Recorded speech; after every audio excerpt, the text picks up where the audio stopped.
देखिए, जीवन में जो है मन को शांत रखना बहुत आवश्यक है, क्योंकि अशांत मन से आप किसी भी समस्या का समाधान नहीं कर सकते। और अगर मन को शांत रखोगे तो बड़ी से बड़ी मुसीबत से बाहर आ सकते हो। तो इसी बात पर आधारित आज एक छोटी सी कथा सुनाते हैं आप लोगों को। अगर पसंद आए तो लाइक करना, शेयर करना और चैनल को कर देना सब्सक्राइब। तो बहुत पुराने समय की बात है, एक साधु था और साधु के कई सारे शिष्य थे।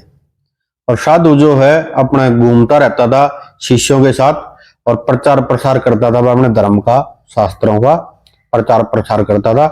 बहुत अच्छा परोपकारी संत था, अच्छी शिक्षा शिष्यों को भी देता था और लोगों को भी बड़े अच्छी अच्छी बातें बताता था।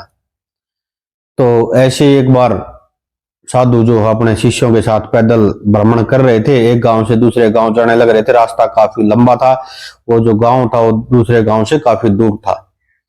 अब गर्मी का समय था और वही जो दोपहर का टाइम, शिष्यों के साथ गुरुजी चले जा रहे हैं। प्यास लगी हुई थी बहुत भयंकर। तो एक बरगद का पेड़ था, गुरुजी उस बरगद के पेड़ के नीचे बैठ गए शिष्यों के साथ और प्यास से व्याकुल थे शिष्य भी और गुरुजी भी।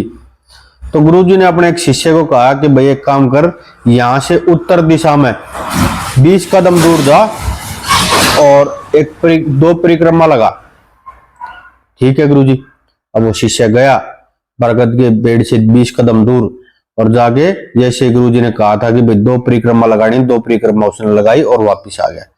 तो गुरुजी ने पूछा कि भाई तेरे को कहीं से कोई ठंडी हवा आती हुई महसूस हुई? उसने कहा हाँ गुरुजी, दक्षिण दिशा से ठंडी हवा आ रही थी। तो गुरुजी ने कहा कि बिल्कुल सही बात है, दक्षिण दिशा में तेरे को जरूर कोई ना कोई पानी का स्रोत मिलेगा और तू एक काम कर, कोई पात्र ले जा, कोई बर्तन लेके जा और दक्षिण दिशा में जा वहां से और वहां से पानी लेके आ, सबको प्यास लगी हुई है। तो वो शिष्य ने ऐसे ही किया, अपना बर्तन उठाया कोई और दक्षिण दिशा में 20 कदम दूरी पे वो गया। और जब गया तो उसको दिखाई दिया हाँ वास्तव में वहां पे एक तालाब था। लेकिन उस तालाब में, वो गांव का तालाब था और गांव में के लोग जो है कोई इसमें स्नान कर रहा है, कोई कपड़े धो रहा है, कोई अपनी भैंसों को नहला रहा है। तालाब का पानी पूरा गंदा हो चुका था। अब वो शिष्य जो खड़ा खड़ा देख रहा था और उसको बड़ा क्रोध आ रहा था कि भाई ये कितना गंदा कर दिया इन लोगों ने पानी को।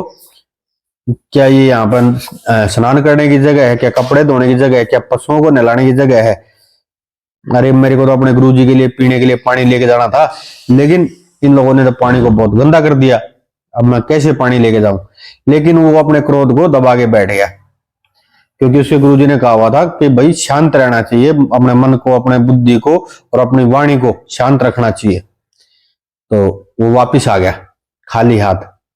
गुरुजी ने पूछा कि भाई तू पानी नहीं लेके आ, क्या तेरे को पानी मिला नहीं? तो उसने कहा नहीं गुरुजी, पानी तो था, तालाब था वहां पे, लेकिन वो पानी तो पूरा गंदा हो चुका था। कोई उसमें गांव के लोग उसमें स्नान कर रहे थे, कोई अपनी भैंसों को नहला रहे थे, कोई कपड़ा धो रहा था, तो इसलिए पानी बहुत गंदा हो चुका था।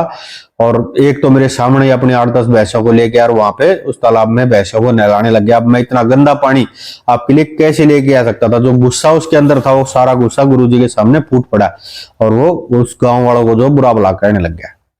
गुरुजी ने कहा कोई बात नहीं, शांत हो जा, शांत शांत रह, शांत। शिष्य चुप हो गया, शांत हो गया। बोला, गुरुजी ने कहा कोई बात नहीं, हम थोड़ी देर और यहीं पे बैठेंगे, यहीं पे आराम करेंगे, उसके बाद हम आगे चलेंगे, तब तक धूप भी थोड़ी कम हो जाएगी। 2-2.5 घंटे तक वहीं पे बैठे रहे गुरुजी भी और उनके शिष्य भी।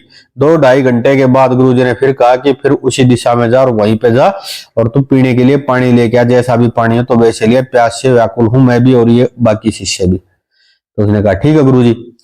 अब जैसे ही वो 2-2.5 घंटे के बाद फिर से तालाब पे गया तो पानी बिल्कुल साफ और स्वच्छ हो चुका था। कोई इंसान नहीं था वहां पे, कोई पशु नहीं था और पानी बिल्कुल एकदम शांत, साफ और स्वच्छ था। उसने पानी का बर्तन लिया और पानी भर के गुरुजी के पास आया। सबने पानी पिया और उस शिष्य ने जो गुरुजी से पूछा कि गुरुजी ये ऐसा चमत्कार कैसे हुआ? ये पानी तो इतना गंदा, इतना दूषित, इतना मलिन था, ये एकदम से इतना साफ और स्वच्छ कैसे हो गया गुरुजी? तो गुरुजी ने कहा कि भाई देखिए, जब पानी तो पहले भी स्वच्छ ही था, लेकिन जैसे वो पशु और मनुष्य उस पानी में आए तो वो जो गंदगी है वो ऊपर आ गई थी, क्योंकि वो उस पानी में अपने पशुओं को नहला रहे थे, कपड़े धो रहे थे और खुद भी नहा रहे थे। तो पानी के जो नीचे गंदगी थी वो ऊपर आ गई थी, इसलिए वो पानी तेरे को गंदा नजर आ रहा था, जबकि पानी तो पहले भी स्वच्छ था, साफ था। अगर तू भर के ले आता तो हम यहाँ रखते तब भी वो पानी साफ और स्वच्छ हो जाता। लेकिन अब जब वो लोग चले गए तो जो ऊपर पानी में गंदगी आ गई थी वो नीचे बैठ गई।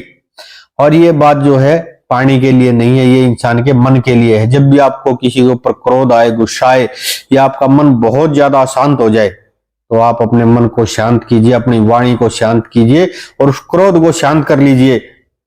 उसका परिणाम बहुत अच्छा होगा। अन्यथा जब आप गुस्से में या जब आपका मन अशांत है, आप कोई भी फैसला लेंगे या लड़ाई झगड़ा करेंगे तो उसका परिणाम बहुत बुरा होता है। तो ये थी छोटी सी कहानी। इंसान को अपने मन को शांत रखना चाहिए। अगर कहानी पसंद आई हो तो लाइक करना, शेयर करना और चैनल को कर देना सब्सक्राइब। तो भाई ये इन दिनों की बात है, राम बढ़िया बरस गया और भाई राम बढ़िया बरसा तो लोगों ने अपना जवारा बाजरे बोने। वो एक छोरा उन्हें सोच लिया भीतर कब बाजरा बोइए, और गांव में एक बुढ़िया थी, वो सारी कसोने ही बोले आरती, बूंदी बोले आरती। तो छोरे के दिमाग में ले भाई तेरे का बाजरा बोन तो तू जागा, पर उताई के बारने के जागा। और बात अब बूंदी बोले बिना रहे ना के कसोन काटेगी, तो एक काम करे ताई दो रहे चाले। और ताई दो पहुंच गया भाई, बोला ताई राम राम। हाँ राम राम भाई, आजा क्यों कराया? बोले ये ताई, ये मेरी ताई देखे तड़का में बाजरा बोन जाऊंगा। बोला अच्छा भाई। और देखे मेरी ताई तू सुबह सुबह बोलिए तड़के, और जब मेरा अच्छा बाजरा हो गया ना, अपनी ताई के 5 पीपे बाजरे के नहरे काटूंगा। बुढ़िया बोलिया भाई क्या करेगा? बोला ताई तेरे 5 पीपे नहरे काटूंगा बाजरे के, जो 17 बाजरा होगा तू सुबह सुबह बोलिए। बुढ़िया थोड़ी देर सोचा, फिर बोली भाई एक काम करना है, तुम मेरे तो पहले ही दे जा जो तुमने देना है, 5-6 के तेरा बाजरा होगा ना हो। एक और भाई न्यूए बाजरा 17 पाक रहा, और भाई जनावर लागे सब बदन चिड़िया उड़ाओ बाजरे की, हाट हाट करे था भाई। और नून तो भाई की माँ भी बीमार बुढ़ी लगाई, माँ भी संभालनी, माँ भी चमा माना दवाई दवा के लिया हुआ। और भाई बाजरे की फिर चिड़िया उड़ाओ पूरे दिन, हाट हाट हाट हाट। एक दिन लग रहा अपना चिड़िया उड़ान, अरे एक बालक आया बाजा, बोला भाई चालिए रही रमलूत्री माँ तो मर ली भाई। एक छोरे का तो टेंशन होगी, ले माँ भी मर गई और नून बाजरे जनावर खा घर ना गया, जाके देखा माँ की लाश पड़ी भाई। और नून हवा एक जोटी देवा नहीं होगा रिवारी खबर ढैंड आवा कर रही। छोरा रोया कौन है, गम खा गया, टेंशन बन गई कि नून तो बाजरे देख जनावर खाने लग रही, नून माँ की लाश पड़ी थी, कर नून जोटी पर ढैंड है कर रही। टेंशन बन गई, टेंशन में बैठा रहा कई देर तक, फिर बाहर लेकड़े का आया। और लेकड़े का बाहर छोरे ने तो एकदम किलकी मारी, बोला हायरी माँ हाट हाट हर रही।